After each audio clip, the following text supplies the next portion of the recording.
Local coverage you can count on continues with Glenn Marini's Sports Report. Sports coverage you can count on. If you're talking about the greatest golfer of all time, the name Jack Nicklaus has got to be in that discussion. 60 years ago this week, we're talking July 12th, 1960, Nicklaus making some Summit City history. Then a relatively unknown up-and-coming 20-year-old, Nicklaus setting the course record at the Fort Wayne Country Club. It was the start of what's been a lifelong connection to the Summit City, and we go way back with the Golden Bear for this week's Throwback Thursday.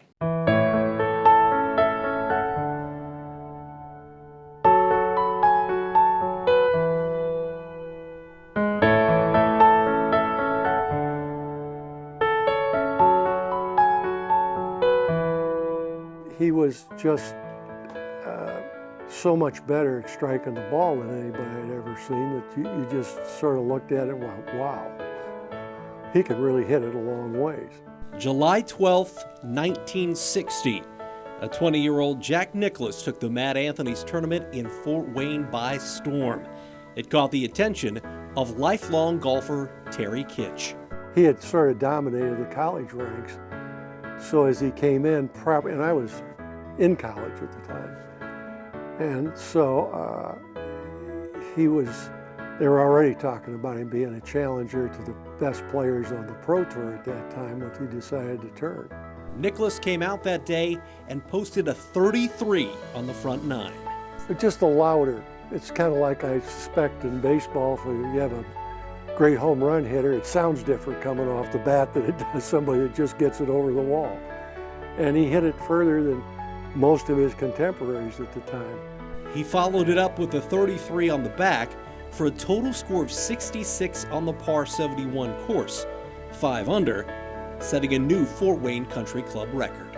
Everybody at some point in the day followed Nicklaus's group, but it's my recollection it was kind of an easy 66 that he shot. At that time, I think he was a little shy, and people didn't want him to come out, and particularly with some older people, didn't want him to come out and defeat their man. Nicklaus came back 2 years later, this time after turning pro, and shot another 66 to beat Masters champ Gary Player and his score of 69. Having his name associated, the Mad Anthony's had their tournaments year after year, so it certainly helped, at least in my view, helped the organization of the Mad Anthony's to attract other pros to come here by the mere fact that he thought enough of the city to do it. It was the beginning of a lifelong association with Fort Wayne and with the Kelly family. Nicklaus designed Sycamore Hills Golf Course, which opened in 1989 for Jim Kelly and was back this past September. You could play anywhere in the world. Why Sycamore Hills and Fort Wayne today and yesterday? Well, Tom Kelly, his father, Jim preceding him, I did the golf course here for them. Jim has passed, and Tom asked me to come play. He said they had a pro member would like to have me come play and be part of it, and I said, okay. The Golden Bears' course record of 66 at the Fort Wayne Country Club has since been broken, but his ties to Fort Wayne never have. Well, I think he probably viewed the city as being very friendly to him, and he enjoyed his participation in the various things he did.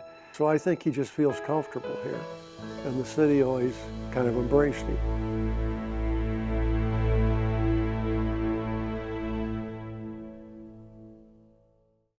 Our full interview with Jack Nicklaus from Sycamore Hills back in September. It's posted on the Wayne.com sports page under this story. I'm Glenn Marini, and that's your local sports report.